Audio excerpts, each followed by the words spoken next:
Hello everyone, my name is Mahdi Ousmar and I'm a PhD student from the Université Catholique de Louvain in Belgium. Today I have the pleasure to present our recent work recognizing 3D trajectories as 2D multi-stroke gestures. I will start with the introduction and then I will move on to the other parts. In a previous gesture elicitation study, we asked participants to elicit gestures that fit actions and commands to control objects in an IoT environment. As we can see in this video, some participants elicited 2D symbolic gestures in thin air. In the 3D space, we can represent gestures as the sequential data of a single point. In the literature, we call this kind of gestures trajectories. Moreover, I would like to mention that there are several gestures recognizers for 2D or 3D gestures based on different techniques. And for that reason, we raised in this work the question, can we recognize 3D trajectories as a 2D multi-stroke gestures? Now I'd like to move to the challenges that we faced to answer the question.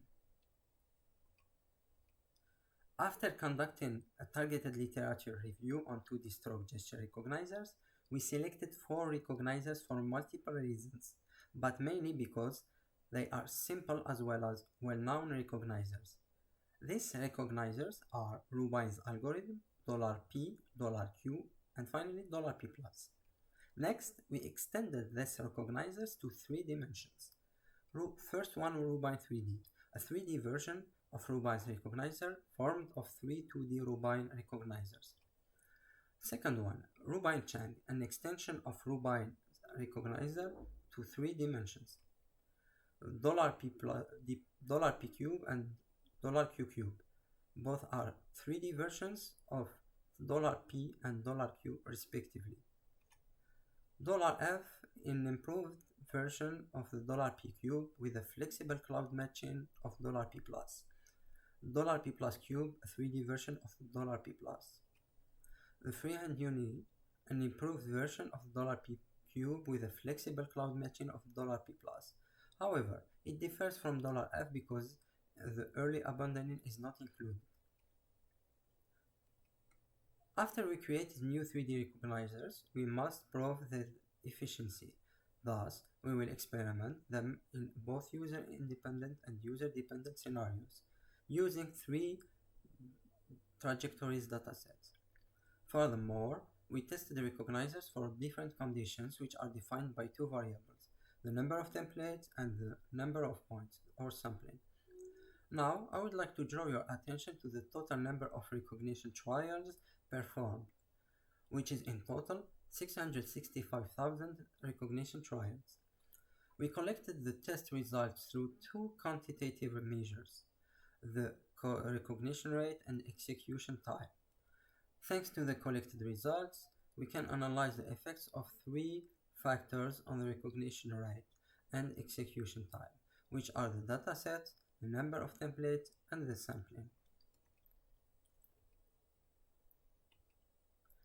During this experimentation, we used 3 datasets. The Shrek 2019, a dataset proposed in a recent contest, 3DTCGS. It was used in 3 sensory recognizer evaluation, and finally the 3D MATLAB SD, the dataset which is composed of 4 subsets or domains. In the next slide, we will present some examples of graphics and tables produced from the test results on each dataset.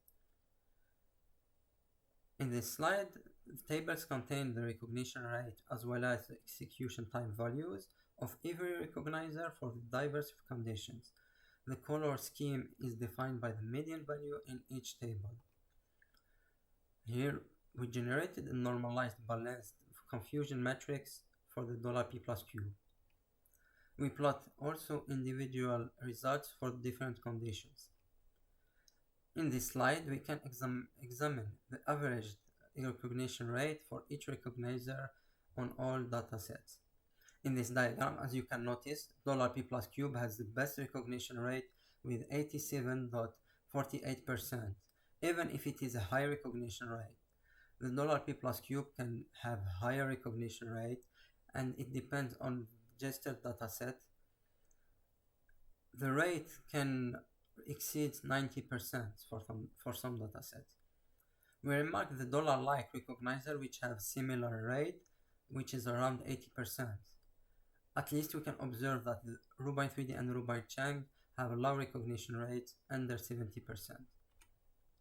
The Shrek 2019 and 3D TCGS are evaluated only in the user-independent scenario.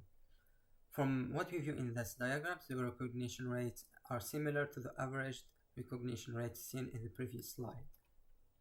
In this slide, we take note of the difference between the user-dependent and user-independent scenario. We observe a loss of nearly 10%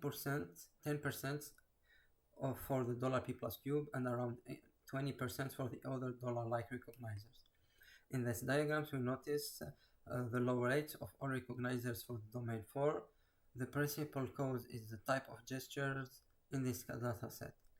This figure indicates the recognition rates for all recognizers on the MATLAB SD in the user-independent and user-dependent scenario. We remark a significant difference when switching from user-dependent to the user-independent scenario, though there are some exceptions. Based on the results of the evaluation, we can say that the $p plus cube is the most efficient and effective recognizer in most conditions. Rubin Chang should be avoided due to its low recognition rate in all conditions compared to the other recognizers. Concerning the effect of factors on the measures, we can cite the significant effect of the number of templates on the recognition rates of all the recognizers, the significant effect of the number of points on the dollar-like recognizers. The dataset significantly affect the recognition rates of all recognizers in the user-independent scenario. We can see some limitations of the experiments, like rejecting some recognizers, have one kind of gestures to evaluate. We didn't include the dataset side as a factor to evaluate. To sum up, we made 7 3D gesture recognizers based on 4 2D recognizers selected from the state of the art. We implemented the testing framework in JavaScript and tested the recognizers. The test results showed that the $p plus cube provides excellent results. We have a list of some improvements for future work, like evaluate the effect of depth variations in gesture and compare with other recognizers based on other techniques. Thank you.